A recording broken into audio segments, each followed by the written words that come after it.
Hello everyone, welcome back to my YouTube channel study snap. आप लोगों का OCM का एग्ज़ाम हो गया है। आई होप कि आप लोगों का ओसीएम का एग्ज़ाम बहुत ज़्यादा अच्छा गया हो। तो अब हम नेक्स्ट एग्ज़ाम की तैयारी करेंगे। अगर ठीक नहीं भी गया है तो कोई परेशान होने की बात नहीं है, आराम से पास हो जाओगे। अपने एसपी के पेपर की तैयारी करनी है। एसपी के पेपर में हमें फोड़ कर आना है, ठीक है। मतलब पेपर में फोड़ के आना है, मतलब अच्छे मार्क्स लाना है। वहाँ पे जाके बेंच वगैरह नहीं फोड़ना है, ठीक है। चलो, सबसे पहले हम एसपी का पेपर पैटर्न डिस्कस करेंगे। एसपी पेपर पैटर्न, ठीक है। सबसे पहले क्या है, देखो जैसा हमारा ओसीएम का पेपर है बिल्कुल वैसे ही एसपी का भी आता है, same as OCM. Question number 1 that is objective. जैसे हमारा ओसीएम में ऑब्जेक्टिव्स आता है वैसे हमारा एसपी में भी है। देखो इतनी सारी झंझट, इतनी सारी चीज़ें रहेगी, क्या क्या करेक्ट ऑप्शन में से चूज़ करना है। Match the pair, one word, true false, odd one out, complete the sentence, correct option from bracket choose करना है वन सेंटेंस में answer, underline the word and rewrite the sentence और proper order में arrange करना है। इनमें से हमें कोई 4 चीज़ करनी रहेगी तो फिर हमें कितने मार्क्स मिल जाएंगे बोनस के? 20 मार्क्स। देखो ये बोनस के मार्क्स है ना, किसी भी कीमत में गंवाना नहीं है। ये 20 मार्क्स हमें एनी हाउ स्कोर करना है, ठीक है। 20 मार्क्स मुझे चाहिए, हाँ सबसे। यहाँ पे तो कोई चांस नहीं, मार्क्स नहीं कटने चाहिए, पहले बता रही हूँ, ठीक है। उसके बाद क्या है, explain the term and concept. ये भी बहुत इजी है और एसपी का तो मुझे ओसीएम का कंपैरिजन में बहुत इजी लगता है, बिकॉज बहुत मतलब लॉजिकल और प्रैक्टिकल चीज़ें ये बेसिकली, ठीक है। इसमें भी सेम कैसा रहेगा, तुम लोगों को 6 दिया रहेगा, out of that you have to do any 4, कोई 4 तुम्हें करना है, ठीक है। 6 में से कोई 4 करना है, वो 8 मार्क्स के लिए हो जाएगा हमारा, 8 मार्क्स के लिए हो जाएगा। यहाँ पे भी फिर देखो, अगर जो सबसे पहले तुम्हें कैसे लिखना है फॉर एग्जाम्पल, मैं ये चलो ये सब बताती हूँ तुमको बाद में। फिर उसके बाद क्या है, केस स्टडी। केस स्टडी पे ध्यान देना है। केस स्टडी को 1 सेंटेंस में लिखना है, सेंटेंस फॉर्म में लिखना है, 1 वर्ड में नहीं लिखना है, ठीक है। वो भी आपको 3 दिया जाएगा, उसमें से कोई 2 करना है, ठीक है। उसके बाद डिस्टिंग्विश बिटवीन है। डिस्टिंग्विश बिटवीन कैसे करेंगे? डिस्टिंग्विश बिटवीन में देखो 4 मार्क्स के लिए आएगा तो 4 से 5 पॉइंट लिखेंगे। कितने पॉइंट लिखेंगे? 4 से 5 पॉइंट, ठीक है। उसके बाद क्या करेंगे? उसके बाद क्या है, आंसर इन ब्रीफ, ठीक है। इसमें आपको कोई 2 क्वेश्चन करने हैं 3 में से। फिर after that justify the following statement. कोई स्टेटमेंट दी रहेगी, फिर उसको जस्टिफाई करके बताना रहेगा कि ठीक है तो कितना ठीक है, गलत है तो कितना गलत है। ये भी बहुत सिंपल है। बोनस बोनस बोनस, ये 20 मार्क्स के बाद कुछ अगर बोनस है तो ये 10 मार्क्स। कैसे, मैं बताती हूँ। Question number 7, no need to write meaning, definition, साथ के साथ हेड पॉइंट्स। उसके बाद वो एक हेड पॉइंट को एक्सप्लेन करना है, और ये फालतूगिरी करने, मतलब फालतूगिरी नहीं, ठीक है। अभी क्या कर सकते हैं, इतनी झंझट की मारी करने की हमें ज़रूरत नहीं है। चुपचाप लेटर का फॉर्मेट है, कंपनी का नाम, कंपनी का एड्रेस, डेट, सब्जेक्ट, अंदर कुछ भी कंटेंट लिख दो, वो सब्जेक्ट से रिलेटेड जो चीज़ समझ में आ रही है वो लिख दो, और at the end company secretary हो तुम। देखो एसपी पढ़ो तो खुद को सीएस समझ कर पढ़ो, तुम कंपनी सेक्रेटरी हो। बाद में एकदम मस्त सीएस की साइन करो लास्ट में, ठीक है। लेटर जब लिखोगे ऐसे चारों साइड हमें क्या चाहिए, बाउंड्री। को दूसरा कलर देती हूँ। चारों साइड ऐसे हमें बाउंड्री कवर करनी है, फिर लिखना है। जितना अच्छा प्रेजेंटेशन उतने अच्छे मार्क्स, जितना अच्छा प्रेजेंटेशन उतने अच्छे मार्क्स, याद रखना, दिमाग में बिठा लो, ठीक है।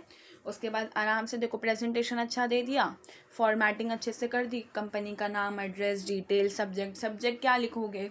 क्वेश्चन में जो तुमको बोल रहा है ना करने को, वही तुम्हारा सब्जेक्ट है। सब्जेक्ट तुम अच्छे से लिख दो, अच्छे से तुम्हारा हो जाएगा आराम से। अगर फॉर्मेट वगैरह सब अच्छा है तो आराम से तुम्हें 4.5 मार्क्स मिल जाएंगे, ठीक है।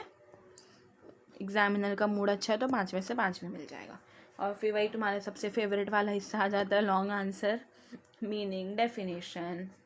देखो भाई 8 मार्क्स के लिए ना तो प्लीज़ 7 से 8 पॉइंट, नहीं 8 मार्क्स के लिए ना तो तुमको 8 से 9 पॉइंट लिखने हैं, सॉरी 8 से 9 पॉइंट लिखने हैं, 7 पॉइंट नहीं लिखने। 7 से 8 भी लिखोगे चलेगा, बट प्लीज़ 8 से 9 लिखोगे तो मार्क्स मिलने के चांसेस वहाँ पे ज़्यादा है, ठीक है। अब ये तो रहा हमारा पेपर पैटर्न।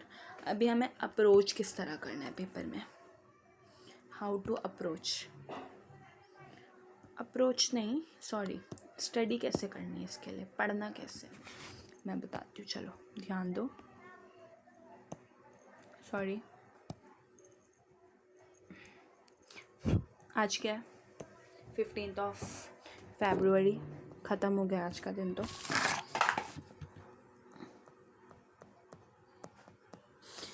देखो, थक गए हो, मन नहीं हो रहा है, ये नहीं हो रहा है, वो नहीं हो रहा है, 2 दिन की छुट्टी है, फिर पढ़ेंगे, ये सब फालतूगिरी नहीं चाहिए।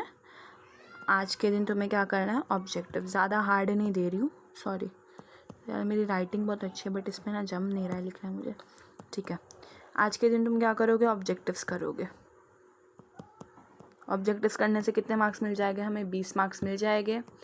ये ऑब्जेक्टिव्स कहाँ से करने वाले हैं? हम सब नहीं, तुम लोग ही करोगे, टेक्स्ट बुक से। टेक्स्ट बुक से करना। उसके बाद सेकंड क्या करना है तुम्हें आज? कॉन्सेप्ट्स। वो है ना, explain the term and explain the concept, वो वाला, वो कर लोगे। 8 मार्क्स पक्के। इसके लिए मैं तुम्हें व्हाट्सएप पे PDF भेज रही हूँ। ये कहाँ से करना है? PDF। ओके, ये मैं भेज रही हूँ, डिस्क्रिप्शन में भी डाल दूँगी, वहाँ से भी देख के कर लेना। ठीक है, ये 15 फरवरी, यानी देखो आज ये 2 चीज़ करके सो जाओ। उसके बाद भी अगर बहुत मन हो रहा है कि मैम पढ़ना है, हमें जोश मतलब हमारे अंदर जोश आया है अभी रात में पढ़ने का, वी आर नाइट आउल्स, हम सिर्फ रात में पढ़ते हैं, तो फिर मैं बता रही हूँ, जो बाकी लोगों को मॉर्निंग के लिए दे रही हो तुम लोग प्लीज़ रात में ही कर लेना। ठीक है, अब कल क्या करना है तुम्हें? कल 16 फरवरी है।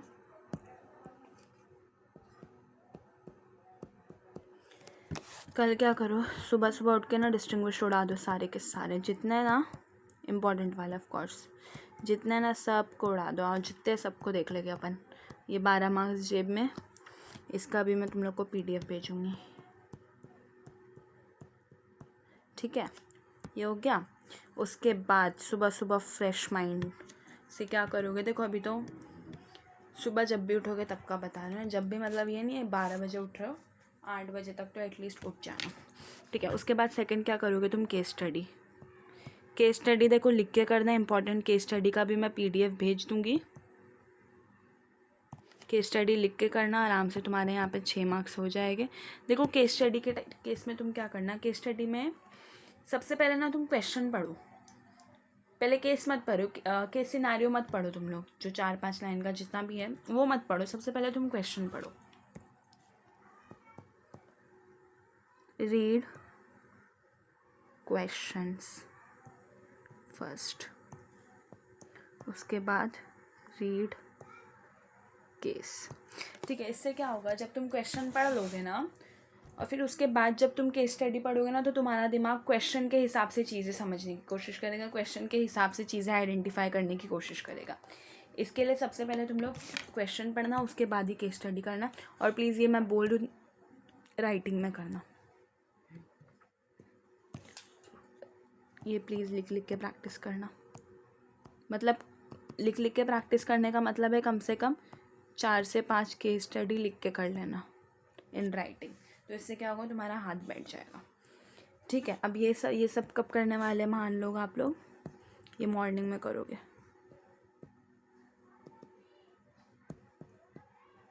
ठीक है, उसके बाद अब आफ्टरनून में क्या करोगे? आफ्टरनून की भी चीज़ है, ये मत बोलो कि हो गया।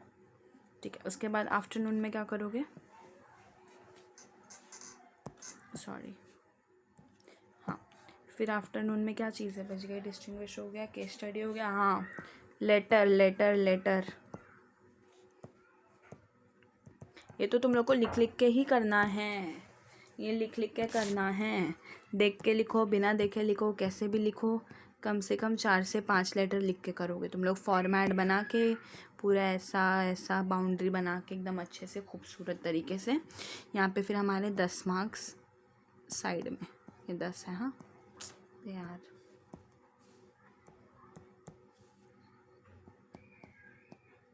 ठीक है, ये हो गया। फिर उसके बाद क्या बचा? Justify the following statement, justification वाला है ना, उसमें तुमको जस्टिफाई करना है,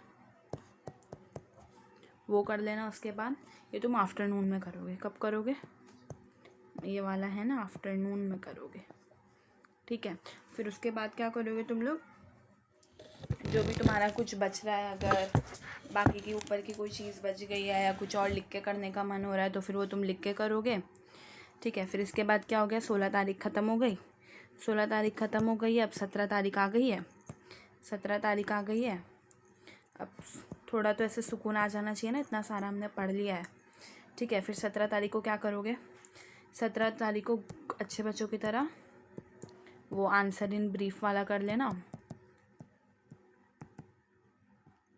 आंसर इन ब्रीफ हो गया। उसके बाद तुम सबका सबसे फेवरेट जो नहीं, लॉन्ग आंसर, वो कर लेना। इसके बिना मैं तुम लोगों को पीडीएफ्स भेजूंगी। देखो जो बचा हुआ टाइम है उसमें लेटर कर लेना और लेटर्स देख लेना और केस स्टडी कर लेना। ये देखो, ये जो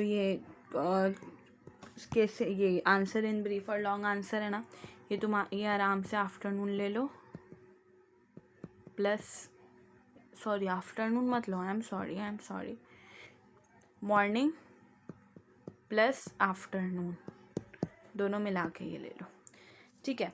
उसके बाद फिर तुम क्या करोगे, लेटर्स करोगे, केस स्टडी करोगे। 17 तारीख तक का इतना ही तुम्हारा प्लान है, फिर तुम रैप अप कर दोगे। फिर 18 की मॉर्निंग में ऐसा लग रहा है जिसपे जो चीज़ भूल रहे हो, किसी के हेड पॉइंट देखने हैं तो सब चीज़ों के हेड पॉइंट देख लोगे, डेफिनेशंस देख लोगे, इंपॉर्टेंट ऑब्जेक्टिव्स पे नज़र घुमाना है, वो सब तुम 18 तारीख को कर लोगे। वो बस तुम्हारा एकदम फास्ट रिविजन रहेगा। Quickly you have to go through,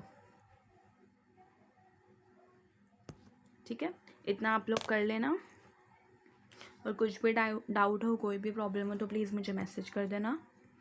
thank you so much. Study snap का इंस्टाग्राम आईडी, आप वहाँ भी मुझे मैसेज कर सकते हो, ठीक है। डिस्क्रिप्शन में मैं सारे पीडीएफ्स की लिंक डाल दूँगी, और जो भी अगर कुछ डाउट है तो प्लीज़ पूछना। All the very best for your exam. देखो 2 दिन की छुट्टी दी गई है तो उसको प्लीज़ प्रॉपर यूटिलाइज़ करो। कुछ भी ऐसे मत करना कि मन नहीं हो रहा है, पढ़ने का दिल नहीं है।